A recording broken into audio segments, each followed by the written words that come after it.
Maureen is here. Cecilia is here. There's Ray. Danny Sorkin's here. Our New York crowd is Danny and Ray are here. Pack and Care is here. Danny Sorkin. Pat Sullivan has made it in. Um, Good morning to you all. Wait just a minute. All right, we've got to get going. I see the time. I've got some announcements. We do have a social justice community that has formed. 6 people showed up this morning.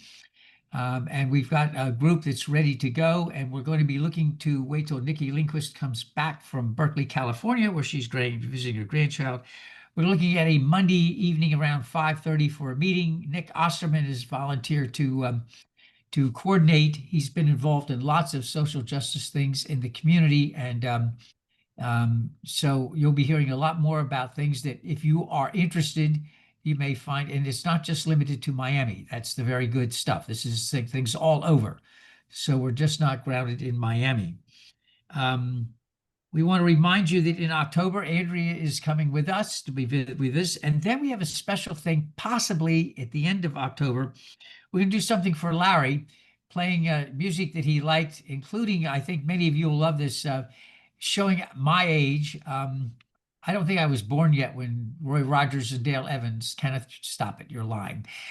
Roy Rogers and Dale Evans had this famous song called Happy Trails. And it was a nice way to end, thinking, keeping Larry's thought alive. Cindy may be joining us and giving us the 3 things he wanted to talk about, if she can make it. And so we're gonna have a nice, good old-fashioned fun thing in October. And then for November, we start Connections weekly, and we have all kinds of services planned for November and December. Okay, in case you haven't seen Bobby Vance yet, Bobby Vance had a great share. We'll keep on putting it out there on YouTube, and you'll see it again during the week. Okay, we want to remind you this has been a really tough last month for many of our congregants. And some congregations have a list of people they ask you to keep close. We haven't done that basically because a lot of people said they really didn't want to do that. But just if you would, remember there are a lot of people right now who may visually look fine but are hurting inside a lot. So if you could keep close, people just in general in the congregation, because there's just been a lot of things going on, and the times don't help. I'm going to give everybody a special thank you too. As you saw, I started my 38th year with a heart transplant, and I shared that with you all, the story of that, what that wild that was. And I want to tell you, I was deeply appreciative of the comments on Facebook. I was really surprised. I did not know that many people. Usually we get to hit at my age, you don't expect to see many, but it was just very lovely. Very lovely. So thank you all. Very nice. They often say sometimes you may be surprised where you see the divine, and the divine is right beside you with your friends and their gifts and their thoughts and their caring. So be it. 2 more things. If you can, we are experiencing, and for good reasons, there is an economic downturn for many people. If you're able to give, please remember us. Remember, we have no endowment. We have no wealthy people living in mansions who can afford to just write off a check like they used to do in the good old days when the vicar would come and visit and they'd slap out a check for 5 or 10 grand to help out. Yes, that actually happened. In some of the congregational churches I was in earlier, that happened too. But today that does not happen. So if you could remember a little bit extra, would be deeply appreciated. Now, for the candle, let me begin for asking you to light the candle for 2 reasons. Okay, Anaki, yes, keep Anaki in your special thoughts too. He needs a pump, and the pump was supposed to have been approved, and it didn't, and it's a mess. So keep Anaki in your thoughts and hold him close. First of all, let's talk about Portland. I don't know if you're aware of this. Portland is a thriving city. There is no boarded up houses. There are no mobs ruling the streets and stuff like that. Somebody evidently gave the president an idea from their own small little thing if the Portland was under siege, etc. And somebody put drones out and showed Portland being alive, well, happy, markets everywhere, and we're dumbfounded that the soldiers in the United States are being sent to a city. The mayor is against it. The governor's against it. All of the elected citizens are against it. The people are against it. And so I want you to light a prayer for the people of Portland. Remember the people of Portland. And secondly, there are going to be massive layoffs. The Treasury Secretary really thinks that a country this size with 300 and some million people needs a small government. I'm serious. So when we have a shutdown of the government, he is personally going to be sure that hundreds of thousands of people are fired, laid off. I'm always fascinated, very frankly, by people who say, I love Jesus. I love Jesus in my heart. And then strip out food stamps, SNAP, Head Start, and think it's fun that you can just lay off people just like that, not thinking they have families and children and people they look after. Let me explain very, very quickly what is happening, why the layoff is going to happen. The Democrats negotiated in fair share with the Republicans, who negotiated back and passed a budget. Then the president came in and took away the stuff that they had all negotiated, and his own party refused to say anything. Now they want to take away all of the extra money for poor people for health insurance. Thousands of our citizens have little or no health insurance. And the idea of the subsidies was to help them get what's called Obamacare, help them get basic, simple, basic insurance that they can't afford. We tend to forget there are lots of poor and lower poor people in this country, lots. Miami-Dade County doesn't like to talk about its extreme poverty levels. Nobody likes to talk about Miami Beach's extreme poverty levels. They're there. They're there. We have big chunks of poverty in our county, but nobody likes to mention it. People need basic insurance, and so negotiated into this was keeping that there. And the government decided, no, we're not going to give any extensions. If you can't cover yourself, too bad, basically. And the Democrats are saying no. So the Secretary Treasurer, yes, without those subsidies, millions get uninsured. So this is about, do you practice what you preach? Don't tell me you love Jesus, then you take away money for the poor, you take away food stamps, you take away extra care for those who need it. Seriously. So this is what it's all about. So we need to light a candle for those poor, for those people who work hard are just going to be dismissed as if they're just nothing. It's not right. And since the president said preachers can now say what they wish to say without losing their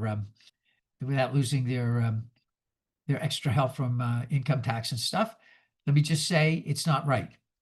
We need to care for the poor. We need to care for those who are uninsured. We need to realize not everybody has an extra nickel. So let's remember them and keep them in our hearts. The city of Portland and those who are probably going to be laid off in the next several days. Let us hold them close, and a special close for Naki, who needs some medical attention with a device, should have gotten it and got taken away at the last minute. Let's hold him close. Our opening music, something we don't hear often, a Bach prelude, if you would digit.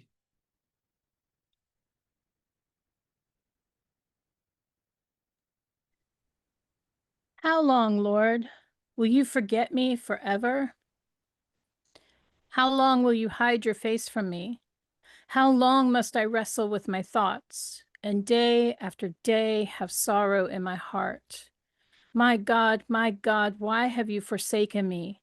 Why are you so far from saving me, so far from my cries of anguish?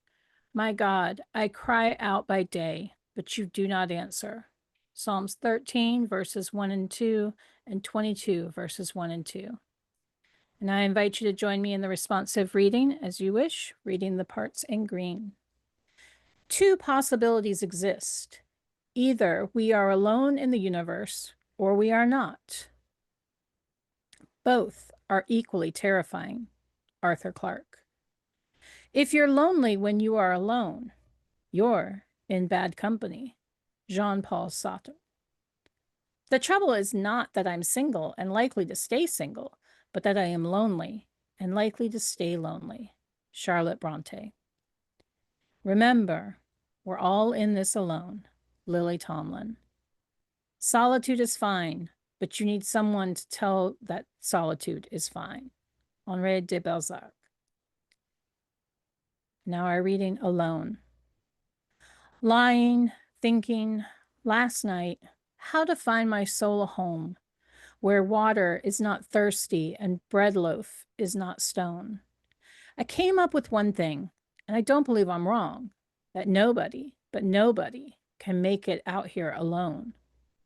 Alone, all alone, nobody but nobody can make it out here alone. Now, if you listen closely, I'll tell you what I know. Storm clouds are gathering. The wind is gonna blow. The race of man is suffering, and I can hear the moan, 'cause nobody, but nobody, can make it out here alone. Alone, all alone. Nobody but nobody can make it out here alone. From Oh Pray My Wings Are Gonna Fit Me Well by Maya Angelou. And now our special music. This is For All the Lonely People by America.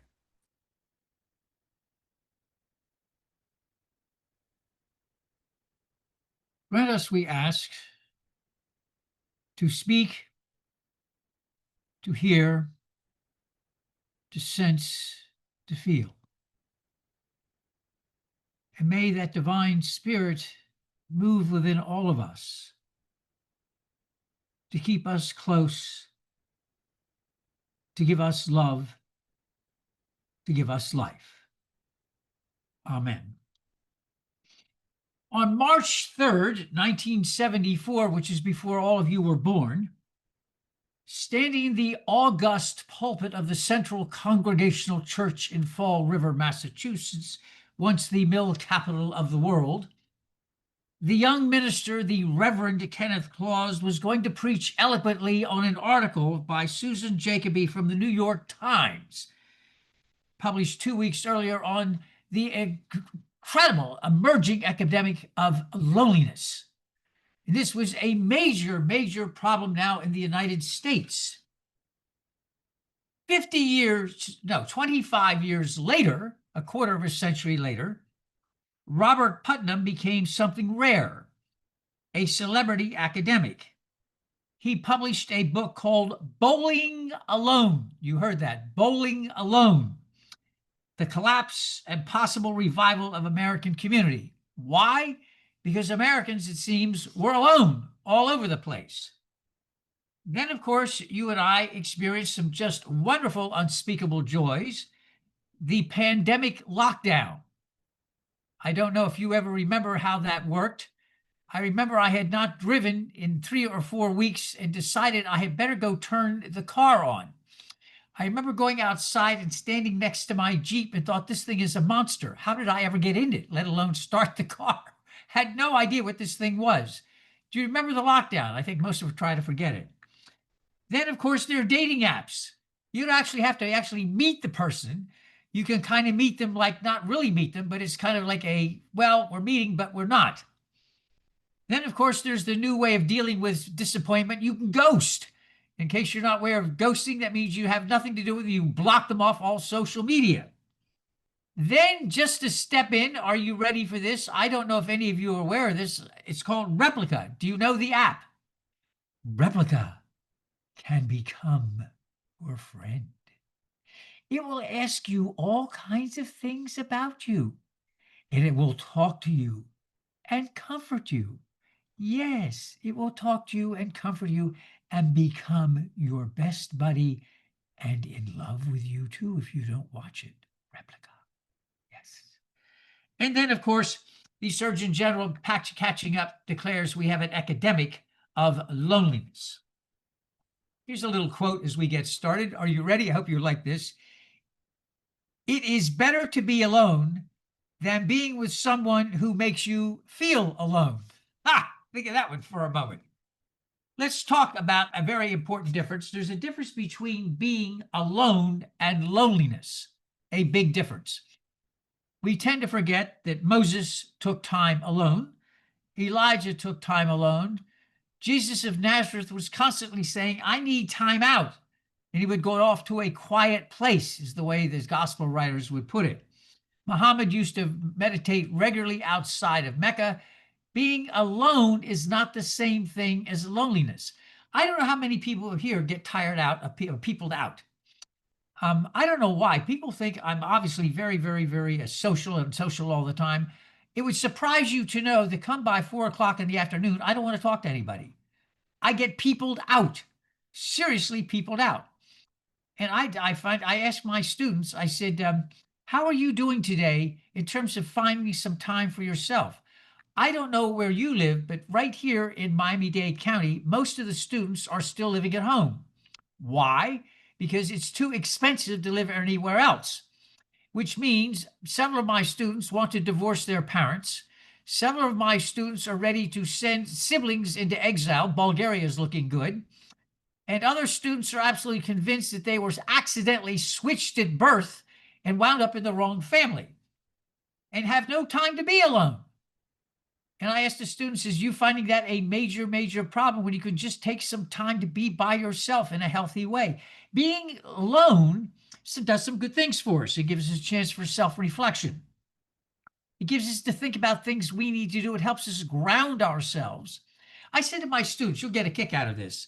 I said, how many of you had a restful evening? Shock of shocks, you actually slept during the evening and you woke up and you felt really good and you looked in the mirror and didn't freak out. And 10 minutes later, you got a call from another student, one of your close friends, who seems to not be able to exist without drama. And they talked, and the next thing you know, you get a text, and within 2 seconds, you're sucked in again to their vortex of drama. And the day goes downhill from that. You've only been awake 10 minutes. My students roared. They said, how do you know this? It's terrible. Moving right along. Being alone can be good. You can go to a gym. I'll talk about that more later. You're surrounded by people, but you have your own program. Your own program can get you in your own set. By the way, for those of you who cannot meditate, let us be very clear. Not everybody can meditate. Thank you very much. There are several of us who cannot sit still. Are we clear about that? Thank you very much. And you just can't sit there crossing your legs going, oh, doesn't work for everybody.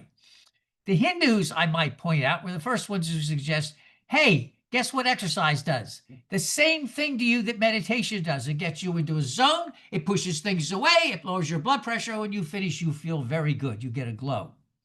But you didn't know that. Yes.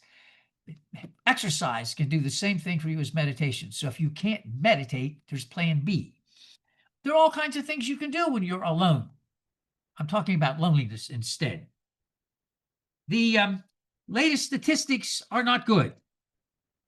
There are 267 million adults in the United States.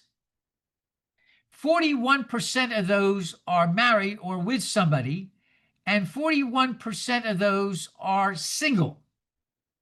That means there are 109.4 million singles. 62% of them who say they suffer bouts of loneliness daily. Bouts of loneliness. It can be paralyzing. Researchers have found that younger generations, such as Generation Z and millennials, are more lonely than other generations. This may come as a surprise to you. They're finding that people over 65 are the least lonely people in the bunch. I was surprised by that. That means that all of you that are older than me, Kenneth, behave. It means that if you're lonely, if you're older, your chances of survival skills are usually pretty good. But they're not so good for the younger crowd who you may think are just enjoying a great life when they're not. For most young people, social media and digital connections don't serve as a replacement for human connection. My students were saying to me, yeah, but the problem is when you meet somebody, what if you say the wrong thing? What if you do something stupid? I said the whole idea of teenage years is that you learn to sort through and process saying the wrong thing at the wrong time, doing something stupid, doing something with it. You go through a process. And I said, when you're doing digital stuff, just because you get mad at somebody, you ghost them, they ghost you, and you don't talk, and it's stuff, it's quick. That's not the way it works. And I said, you know, do you make mistakes? And so one of my students said to me, what about you? Did you ever make mistakes as a teenager? I said, I still do. What do you mean as a teenager? I said, when you have a hyper metabolism, It's worse than ADHD. You don't stop. The metabolism doesn't stop. And with the metabolism comes a motor mouth. I said to my students, you would be amazed at the amount of trouble I get into even today. And some of them said, yeah, well, that's probably true. I said, thank you. The reality is the whole idea of socialization, being part of one another, learning from one another, is we say things, you mess things up, and you learn how to make amends to yourself, to others, and you grow in the process. And you begin the long process of growing up, learning about relationships and learning what works and doesn't work. And you try, this is very hard, not to repeat the same mistakes again. There's a famous book, Smart Women, Foolish Choices. It's a classic example of the same thing. So I'm talking about loneliness. Loneliness is an epidemic. In fact, social media can contribute to greater feelings of isolation. What do you do when you're on social media seeing everybody having fun and you're not? You go to YouTube and everybody's there. Everybody's in Ibiza. Everybody's in Mallorca. Everybody's in New York. Everybody's having a great time. And you're sitting there looking at this by yourself. Or you're taking a look at other people posting stuff and you're not doing it. All this social media does is isolate, in many cases, and make you feel worse about where you are and who you are. What are we going to do? We have some major reasons why we isolate and why we are lonely. Reliance on technology, I cannot stress enough, is hurting a lot of us. Here's another one. We have seemed to have been imbued with the worst of Calvinism. There was a play, Bartholomew Ver, by Ben Jonson, and one of his characters was called, I hope you like this, this is the 1500s, Zeal of the Land Busy. His idea was he was always busy, busy, busy, busy because he wanted to prove to God that busyness is next to godliness. We have not changed. There's this whole thing about being busy. Have you ever looked at people's work schedules? They are absolutely insane. We are absolutely insane about the work we do. I know a lot of you here, I know your work schedules. They're ridiculous. And you can say to me, and you're talking, fair enough. What is it with us? What is it with our work schedules? I looked at my book the other day. I won't embarrass everybody and show you my calendar for the week. And I said, nobody who's in their finishing their 80th year with a heart transplant does this. And I said to myself, why are you doing that? And I didn't have a good answer. We get indicted with this, indicted with this stuff of being busy, busy, busy, that somehow we must work, work, work, work. Have any of you ever had some time? Don't raise your hands, please. Have you ever had some of that time and you had nothing to do and you felt guilty about having nothing to do? Yes, you know you have, you know you have, you know you have, because I have too. It's very annoying. You know, Felix says, when you love what you do, it's not work. That's true. I love what I do, but I tell you, I get exhausted. I get exhausted. I love teaching. I love All Souls. I love pastoral care, but it does tire you out. And you know, you can get caught up and it does too much. There is no, we are not doing enough community work. We're too wrapped up in our own things. That lockdown, a lot of people found that they liked working at home better. I get that. I understand that. And as bad as a workplace can be, at least it forces you to get out with other people. When you work at home, there is nothing external to force you to get out off your butt and get outside and do things. And it gets very comfortable, doesn't it? You're at home, you got your monitor, you got your comfortable chair, you got your ambience around you. It feels good. You could just, yes, you don't have to go anywhere. And in fact, lots of people today, I see this. I went to Walmart the other day and I saw like 25 cars. And I said, what are you all doing? They said, oh, we deliver things today. And I'm thinking, can you, food, all the things you want are delivered today. So imagine your own cocoon. You're sitting in your comfortable chair, your monitor looking at everybody in Ibiza or this or that, or drone. Here's one for you, drone TV. Do you know drone TV? They take these drones and they show you all the places you'd love to be, but can't afford to or not going to. And you can sit in the comfort of your own zone with your cushy chair and your all ambience by yourself, watching drones give you interesting parts of cities and places. Wow, wow, wow. And so we isolate And isolating is very easy to do. And then there's this other thing that bothers me too. In the 19th century, Americans got hit with two things, and we've not really recovered. One is the idea of this: we are a manifest destiny. Somehow God has set us apart to be the light on the hill, the shining city on the hill of the way it should be done. How this travesty ever came about, but you're seeing it acted out in politics today. And the other thing that came about is self-reliance. Somehow we got it in our heads that in the 19th century, people were self-reliant. They didn't need help clause. They didn't need pastoral care. They didn't need any of that stuff. They were self-reliant, could do it by themselves. They pulled them upside their bootstraps clause. That's the way it was, and that's why this country's no good. It's a big lie. Let me help you out with some facts.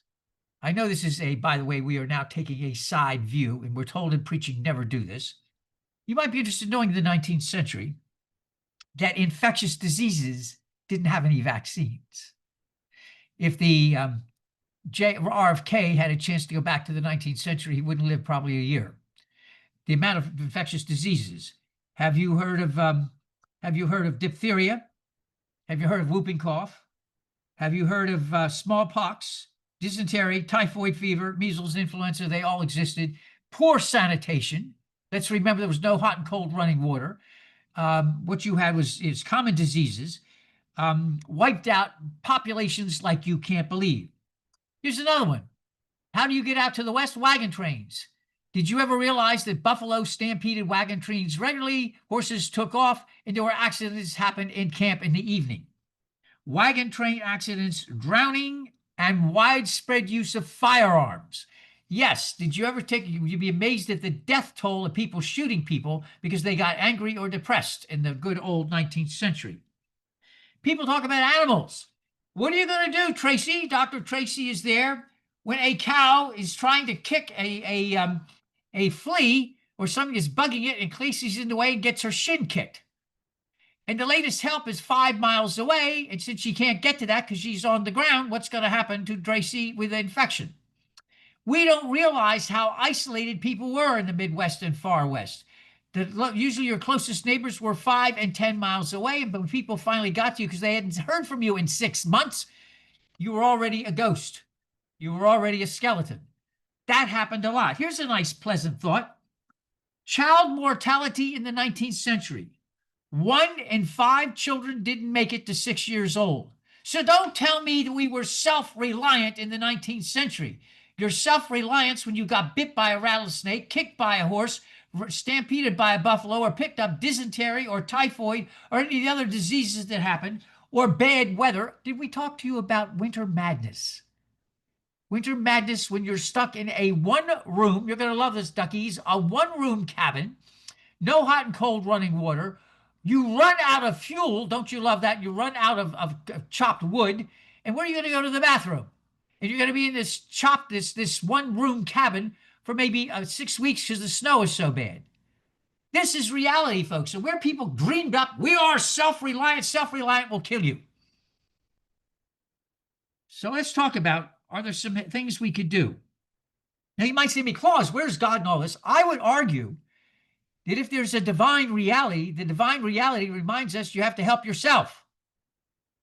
And helping yourself does not mean complaining and aggravating and blaming everybody else for your problems. It means, what can you do? And number one, you can start looking at yourself. Why do we beat ourselves up? There are a lot of people when they're lonely begin to pick on themselves. I'm really worried about self-esteem. When you talk about people, I thought self-esteem is things that teenagers work through. People are working through self-esteem issues all the time. All the time. And when you get lonely, the idea is maybe I'm not worthy of meeting people. Maybe the reason I'm lonely is because nobody likes me because I'm not likable. There's nothing to like. That does not help. So being lonely, a way to start is looking at ourselves and saying, you know, do you remember the preacher in the 1960s and 70s who used to preach everybody, I am somebody? I can't remember his name. He was from Chicago. And he used to preach all the time. African-American preacher, I am somebody. You need to say that. You count. You are valuable. You have worth. Everybody. It was Jesse Jackson. Jesse Jackson. Yes, the Reverend Jesse Jackson. And he's right. And when you're lonely, too often you tend to forget you are somebody, you do have self-worth, and you do have value. If you let the divine in, let the divine speak to you, and let the divine speak to you through your neighbors and friends and loved ones. What about community? I think it's amazing that in this day and age, we get people out at All Souls. Why? Because people don't like to join. And let me remind you, we have connections. We have book club. We're having a social justice community. We have things that we offer. They're here for you. They're here for you. You don't need it. You don't need to apply. You need to just be here. Be surrounded by others. Connections is absolutely fascinating because people really share what's on their mind. They share what the hurts they feel, and they're real. And it's a good way to let loose and know you're going to be surrounded by others because they have hurts too. It's a great mental way and physical and theological and just divine way of helping improve ourselves in community. I'm going to suggest that journaling, a lot of you are painting now, are suggesting journaling. And I know some of you are not going to like this, but it's time to get yourself out of the chair and off to the gym. My wife joined a group of women from their mid-70s on, and there's several women in their 90s, and they spend 1 hour every day at the gym from 10:30 to 11:30 doing yoga, stretches, small weights, dance, and Zumba. Yes. And you should see these, and some of them may not walk fast, but boy, I'll tell you should see the shape they're in. Now, what's happened from this group is they've decided it's not enough. Listen to what they've done. It's not enough to do all this stuff. Somebody has a birthday. So now, a friend who has a birthday, they go out for lunch. And then they start making sure if somebody's sick, somebody checked in on them to be sure they're going to be okay. All of this from getting yourself to the gym and meeting people. It's exercise. You're going to find that when you get older or younger, you need to stretch. You need to get out get a dog. Now, this is another thing. If you're lonely, you need a pet. If it's at all feasible. I'm serious about this. Yes, 2 seconds recorded. You need to get a pet. The wizard and I'm heartbroken already. I have been with dogs all my life.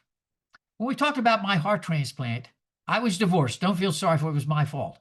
But who got me through? Let me tell you a true story about pets. When I had the virus go into my heart, the head cardiologist said to me, "Do you have pets?" I said, "Yes." "Where are they?" He said, "They've started the routine, and as soon as I get home, I'll be back in bed." And he said, they bookended me. He said, "What do you mean?" "Yes, there'll be a pet on one side and a pet on the other, these big deer hounds." He said, "Uh-huh." I said, "Here's the deal. When they get up and start doing their usual routine, call me immediately. You've begun to heal." I said, "They know that?" He said, "When did they start? Did they start bookending you before you got to see me?" I said, "Oh, yeah." He said, "They knew." Pets are good. They know you. They love you. And doggone it all, you can trust them more than you can do most human beings. And it's not just dogs, cats too. Felix has this cat. Where's Ray? Ray has a cat. They swear by cats. Pam has a cat. And they will tell you, Pam and Felix and Tracy, I think, has cats, and Ray has cats. They will tell you cats count. They can't. So we have, and Naki, for heaven's sakes, has Mr. Teach, a bird, who counts too. He acts like a human. Unbelievable. Pets can be incredible, and they can be good for you. They get you out of yourself. And you know, there's nothing better. And I hope some of you cry over this. Nothing better when you feel like ousy, ousy, ousy. And a dog comes over, a cat puts a paw on you. And they come sit next to you, and they just put their head in your lap and nudge you a bit to let you know they love you. Weren't asked to do it. They just knew. They just knew. So a pet can be an incredible thing. I'm not joking. This is incredible psychology if you tend to live alone or are alone. Reconnect with yourself, get to the gym, exercise, join a group, do something, get out of yourself. It's hard. Let me be very, very clear. You know, I've survived decades of alcoholism. That's not a brag. It's just simply stating a fact, because one of the problems is isolation. It is so easy to isolate. And when I was teasing you all about sitting in your comfortable chair with your nice stuff and your monitors up, I know, I've been there. I've been there. And I'm telling you, it's not healthy. And every time what saved me was the dogs. My dogs have to go out, and they just don't go out. They insist on going for the grand tour, which means even though the wizard is 15 years old and weighs all of, what does he weigh now? 101 pounds, even though he's, excuse me, he weighs 11 pounds, 11.8 pounds, and is 15 years old, which means he's older than me. He insists on going for the grand tour. I'm not given a chance to sit. Between my wife and the wizard, out you go. So you've got to find ways to get out, and it's hard. I know it's hard. I want to read you a poem because I want you to think of something else. One way to get out of ourselves is to help others. How many of you have picked up a phone and called somebody today or will? Felix says he's got a sister. He's got sisters who are in need. How many of you have just sent a note or a text to somebody today because you know you're hurting? I want to read to you a poem by Rich Orloff. And some of you may cry. I did. And I'll try not to do it now. I cannot fix your pain. I cannot solve your problem. I cannot prevent the sorrow you're feeling or even guarantee I'll make you smile. However, because I have known joy embracing me and disappearing in the middle of the night, feeling safe and despairing if I'll ever feel safe again, lowering my guard and being ambushed by camouflaged demons. And because I've also known the miracle of healing when pain seemed inescapable, the joy of connection when isolation had surrounded me, love returning and apologizing for its absence, because I've experienced enough no in my life to understand tragedy, because I have been surprised by enough yes in my life to maintain hope. Because I've known all these things and more, I will gladly hold your hand so you don't have to face the pains of life alone. And I will wait patiently with you until the next miracle arrives. Let us hold hands. Let us be together. Let us be community. And let us wait joyfully for the next miracle to arrive. Amen.